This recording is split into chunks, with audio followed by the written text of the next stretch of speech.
विद्यार्थी मित्रांनो नमस्कार। इयत्ता 9वी भूगोलामधील 8वा धडा अर्थशास्त्राशी परिचय या पाठाचा स्वाध्याय आज आपण सोडवणार आहोत। अर्थशास्त्राशी आपला परिचय या पाठामध्ये होत आहे। चला तर मग स्वाध्यायाला सुरुवात करूया। पहिला प्रश्न आहे, वर्तुळातील प्रश्नचिन्हांच्या जागी योग्य माहिती भरून अर्थव्यवस्थेचे प्रकार स्पष्ट करा। या ठिकाणी आपल्याला एक वर्तुळ दिलेला आहे आणि याच्यामध्ये काही ठिकाणी माहिती त्यांनी दिलेली आहे। वर्तुळाचे 3 भाग आहेत, प्रत्येक भागातील एक माहिती त्यांनी दिलेली आहे आणि उरलेल्या जागा आपल्याला भरायच्या आहेत। अर्थव्यवस्थेशी संबंधित ही माहिती आहे। अर्थव्यवस्थेचे जे प्रकार आहेत ते 3 मुख्य प्रकार आहेत। एक आहे समाजवादी अर्थव्यवस्था, दुसरी आहे भांडवलशाही अर्थव्यवस्था आणि तिसरी मिश्र अर्थव्यवस्था। या प्रकारांशी संदर्भामध्ये आपल्याला हे वर्तुळातील माहिती भरून घ्यायची आहे। तर सुरुवातीला समाज कल्याण हित साधने, समाजाचं हित साधणं हे समाजवादी अर्थव्यवस्थेशी संबंधित आहे, कारण समाजवादी अर्थव्यवस्थेमध्ये समाजाचं हित साधणं याला खूप महत्त्व असतं।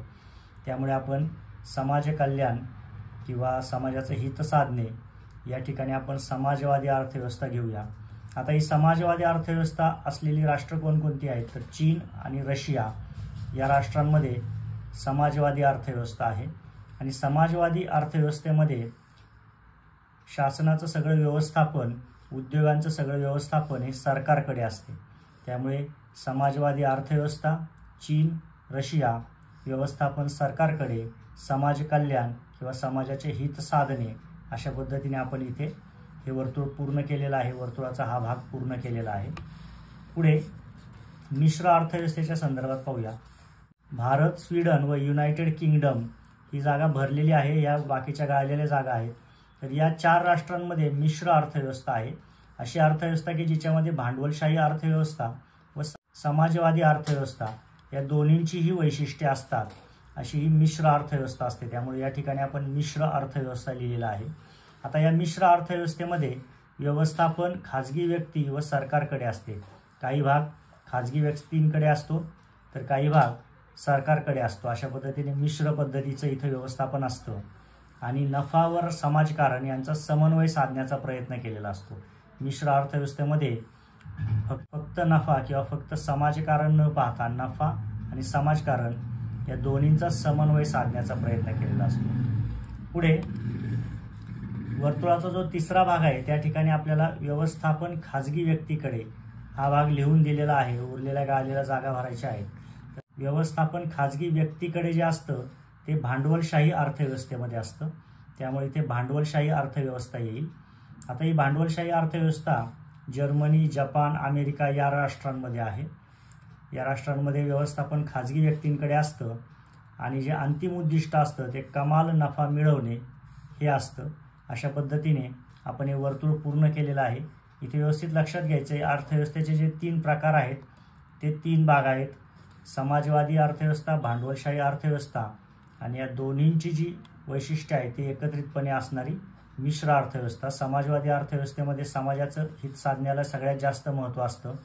भांडवलशाही अर्थव्यवस्थेमध्ये मात्र कमाल नफा मिळवणे, जास्तीत जास्त फायदा कसा मिळेल याच्याकडे लक्ष दिलेलं असतं। आणि मिश्र अर्थव्यवस्थेमध्ये या दोन्हींचं हित साधण्याचा प्रयत्न केलेला असतो। नफासुद्धा व्हायला हवा, त्याचबरोबर समाजाचंही कल्याण व्हायला हवं, असा समन्वय साधण्याचा प्रयत्न मिश्र अर्थव्यवस्थेमध्ये केलेला असतो। अशा पद्धतीने पहिल्या प्रश्नामध्ये आपण वर्तुळातील सर्व गाळलेल्या जागा इथे भरून घेतलेल्या आहेत। पुढे पाहूया। दुसरा प्रश्न आहे, स्पष्टीकरण लिहा। पहिलं विधान, अर्थव्यवस्थेची सुरुवात घरापासून होते। अर्थव्यवस्थेची सुरुवात घरापासून होते याचं स्पष्टीकरण आपल्याला द्यायचं आहे। तर उत्पन्न व खर्चाचा ताळमेळ बसवण्यासाठी कुटुंब प्रमुखाला गरजांचा प्राधान्यक्रम निश्चित करावा लागतो, कारण कुटुंबाच्या गरजा अमर्यादित असतात आणि त्यांची पूर्तता करण्याची साधने मर्यादित असतात। याचा अर्थव्यवस्थेत समजून घ्या, प्रत्येक कुटुंबामध्ये एक ठराविक उत्पन्न येत असतं आणि त्या कुटुंबाचा खर्च सुद्धा होत असतो। तेव्हा येणारं उत्पन्न आणि होणारा खर्च याचा ताळमेळ बसवण्यासाठी कुटुंब प्रमुखाला गरजांचा प्राधान्यक्रम निश्चित करावा लागतो। म्हणजे कोणती गरज जास्त महत्त्वाची आहे, कोणती गरज कमी महत्त्वाची आहे हे निश्चित करणं म्हणजेच प्राधान्यक्रम निश्चित करणं। कारण कुटुंबाच्या ज्या गरजा असतात त्या कधीही संपत नाहीत, त्या अमर्यादित असतात, परंतु जे उत्पन्न असतं ते मर्यादित असतं, त्यामुळे हा ताळमेळ बसवणं खूप आवश्यक असतं. पुढे उत्पन्न व खर्चाचा ताळमेळ बसवण्याच्या प्रयत्नास कौटुंबिक व्यवस्थापन असे म्हणतात. आता येणारं उत्पन्न आणि होणारा खर्च यांचा ताळमेळ जो बसवला जातो यालाच कौटुंबिक व्यवस्थापन असं म्हणतात. कौटुंबिक व्यवस्थापन व अर्थशास्त्र यात बरेचसे साम्य असते. याची प्रचिती गाव किंवा शहराचे व्यवस्थापन, राज्याचे व्यवस्थापन, देशाचे व्यवस्थापन व जगाचे व्यवस्थापन यातून येते. त्यास आर्थिक व्यवस्थापन असे म्हणतात. जसं आपण कुटुंबामध्ये आपल्याला मिळणारं उत्पन्न आणि होणारा खर्च याचा ताळमेळ बसवत असतो, तसंच गावाच्या संदर्भात, शहराच्या संदर्भात, राज्य, देश किंवा जगाच्या संदर्भात सुद्धा व्यवस्थापन करावं लागतं आणि त्यालाच आर्थिक व्यवस्थापन असं म्हणतात. अशा प्रकारे आपली जी कुटुंब असतात ती कुटुंबच अर्थशास्त्राची सुरुवात करत असतात. अर्थव्यवस्थेची जी खरी सुरुवात आहे ती आपल्या घरापासून होत असते, असं इथे आपण स्पष्ट केलेलं आहे. पुढे दुसरं विधान आहे, भारतीय अर्थव्यवस्था मिश्र स्वरूपाची आहे. हे विधान आपल्याला स्पष्ट करायचं आहे. भारतीय अर्थव्यवस्थेत सार्वजनिक क्षेत्र व खाजगी क्षेत्र यांचे सह अस्तित्व आहे. सह अस्तित्व याचा अर्थ एकाच वेळी सार्वजनिक क्षेत्र सुद्धा आहे आणि खाजगी क्षेत्र सुद्धा आहे. म्हणजे काही भाग हा सार्वजनिक क्षेत्राकडे आहे तर काही भाग खाजगी क्षेत्राकडे आहे.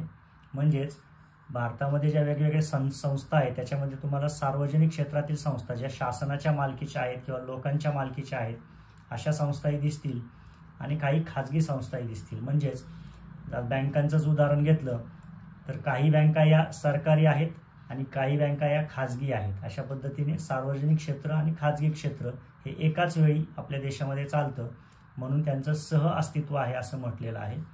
भारतात उत्पादन साधनांची मालकी व व्यवस्थापन खाजगी उद्योजक व सरकार यांच्यात विभागलेले असते. भारतामध्ये जी उत्पादन साधनं आहेत त्यांची जी मालकी आणि व्यवस्थापन आहे ती खाजगी उद्योजक आणि सरकार यांच्यात विभागलेली आहे. काही भाग हा खाजगी उद्योजकांचा आहे तर काही भाग सरकारचा असतो. खाजगी क्षेत्रातील उद्योजक नफा प्राप्तीसाठी प्रयत्नशील असतात तर सार्वजनिक क्षेत्र सामाजिक कल्याणासाठी प्रयत्नशील असते. अशा प्रकारे भांडवलशाही अर्थव्यवस्था आणि समाजवादी अर्थव्यवस्थेतील वैशिष्ट्ये भारतात आढळून येतात. आता भांडवलशाही अर्थव्यवस्थेमध्ये नफ्याला खूप महत्त्व असतं तर समाजवादी अर्थव्यवस्थेमध्ये समाजाचं हित याला महत्त्व असतं. भारतामध्ये मात्र दोन्ही गोष्टी लक्षात घेऊन अर्थव्यवस्थेची रचना झालेली आहे. त्यामुळे म्हणून असे म्हटले आहे की भारतीय अर्थव्यवस्था मिश्र स्वरूपाची आहे. अशा पद्धतीने समाजवादी व भांडवलशाही या दोन्ही प्रकारच्या अर्थव्यवस्थांची वैशिष्ट्य भारतात असल्यामुळे भारतीय अर्थव्यवस्था ही मिश्र स्वरूपाची आहे असं आपण म्हणू शकतो. पुढील विधान आहे, अर्थव्यवस्थेनुसार जगातील देशांचे 3 गट पडतात. आता अर्थव्यवस्थेनुसार जगातील देशांचे 3 गट कसे पडतात हे आपल्याला इथे स्पष्ट करायचं आहे. भूप्रदेशातील उत्पादन, वितरण तसेच वस्तू व सेवांचा उपभोग यांच्याशी संबंधित असलेले उपक्रम म्हणजे अर्थव्यवस्था होय. अर्थव्यवस्थेतील उत्पादन साधनांची मालकी काही देशात खाजगी व्यक्तीकडे तर काही देशात सरकारकडे असते, तर काही देशात खाजगी व सरकारी मालकी एकत्रपणे आढळून येतात. इथे आपल्याला 3 गट जे पडतात त्याचं मूळ कारण इथे दिलेलं आहे. या अर्थव्यवस्थेमध्ये जी उत्पादन साधनं आहेत त्यांची मालकी काही देशात खाजगी व्यक्तींकडे असते, अशा ठिकाणी भांडवलशाही अर्थव्यवस्था असते. काही देशात सरकारकडे असते, अशा देशात समाजवादी अर्थव्यवस्था असते. आणि तिसरा जो प्रकार आहे तिथे खाजगी व सरकारी एकत्रितपणे त्यांच्याकडे मालकी असते, अशा देशामध्ये मिश्र अर्थव्यवस्था असते. असे हे 3 गट पडतात. पुढील मुद्दा पाहूया. काही अर्थव्यवस्थांचा मुख्य हेतू नफा मिळवणे हा असतो तर सामाजिक कल्याण साधने हा काही अर्थव्यवस्थेचा मुख्य हेतू असतो. तसेच काही अर्थव्यवस्थांमध्ये नफा प्राप्ती व सामाजिक कल्याण यांचे सह अस्तित्व असते. आता जी अर्थव्यवस्था असते देशाची त्यामध्ये हे प्रकार आपल्याला आढळून येतात. काही देशांच्या अर्थव्यवस्थेमध्ये नफा कमवणे हा एकमेव हेतू असतो, काही देशांमध्ये सामाजिक कल्याण साधणे हा हेतू असतो आणि जो तिसरा प्रकार आहे त्या प्रकारच्या अर्थव्यवस्थांमध्ये नफा प्राप्तीसुद्धा हेतू ठेवलेला असतो, त्याचबरोबर सामाजिक कल्याण हा सुद्धा हेतू ठेवलेला असतो. या दोघांचं सह अस्तित्व असतं, म्हणजे दोन्ही एकाच वेळी त्या देशामध्ये कार्य करत असतात. अशा पद्धतीने पुन्हा अर्थव्यवस्थेच्या हेतूच्या दृष्टीने सुद्धा इथे 3 गट पडतात. अर्थव्यवस्थेच्या स्वरूपानुसार त्यांची भांडवलशाही अर्थव्यवस्था, समाजवादी अर्थव्यवस्था आणि मिश्र अर्थव्यवस्था असे वर्गीकरण करता येते. आता अर्थव्यवस्थेची जी स्वरूप आहे वरील 2 मुद्द्यात पाहिलेलं त्यानुसार हे 3 प्रकार पडतात. पहिला प्रकार आहे भांडवलशाही अर्थव्यवस्था, दुसरा आहे समाजवादी अर्थव्यवस्था आणि तिसरा आहे मिश्र अर्थव्यवस्था. असे हे 3 वर्ग किंवा 3 प्रकार अर्थव्यवस्थांचे पडतात. अशा अर्थाने जगातील देशांचे अर्थव्यवस्थेच्या स्वरूपानुसार 3 गट पडतात.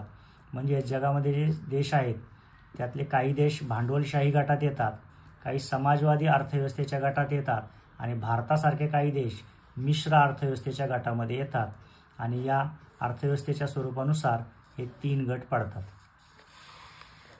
पुढील प्रश्न पाहूया. एका वाक्यात उत्तरे लिहा. पहिला उपप्रश्न आहे व्यक्तिगत व कौटुंबिक व्यवस्थापन कोणत्या आर्थिक घटकांशी संबंधित असते? व्यक्तिगत व कौटुंबिक व्यवस्थापन हे मुख्यतः उत्पन्न व खर्च या आर्थिक घटकांशी संबंधित असते. म्हणजे व्यक्तिगत पातळीवर आणि कुटुंबाच्या पातळीवर जे आपण व्यवस्थापन करतो त्याच्यामध्ये आपल्या कुटुंबात येणारं उत्पन्न आणि आपला होणारा खर्च हे 2 घटक महत्त्वाचे असतात. त्यामुळे या 2 घटकांशी व्यक्तिगत व कौटुंबिक व्यवस्थापन हे कायम संबंधित असते. दुसरा उपप्रश्न आहे अर्थशास्त्र ही संज्ञा कोणत्या ग्रीक शब्दापासून बनली आहे? तर अर्थशास्त्र म्हणजेच इकॉनॉमिक्स ही संज्ञा ओइकोनॉमिया या ग्रीक शब्दापासून बनलेली आहे. ओइकोनॉमिया याचा अपभ्रंश होत इकॉनॉमिक्स हा शब्द तयार झाला. पुढे भांडवलशाही अर्थव्यवस्थेत उत्पादनाच्या साधनांची मालकी व व्यवस्थापन कोणाकडे असते? भांडवलशाही अर्थव्यवस्थेत उत्पादनाच्या साधनांची मालकी व व्यवस्थापन खाजगी व्यक्तींकडे असते. आणि शेवटचा प्रश्न आहे जागतिकीकरण म्हणजे काय? देशाच्या अर्थव्यवस्थेला जागतिक अर्थव्यवस्थेशी एकरूप करणे म्हणजेच जागतिकीकरण होय. अशा पद्धतीने इथे आपला स्वाध्याय पूर्ण होत आहे. पाठाखालील सर्व प्रश्नांची उत्तरं आपण इथे पाहिलेली आहेत. अशाच आणखी प्रश्नांचा सराव करा. धन्यवाद.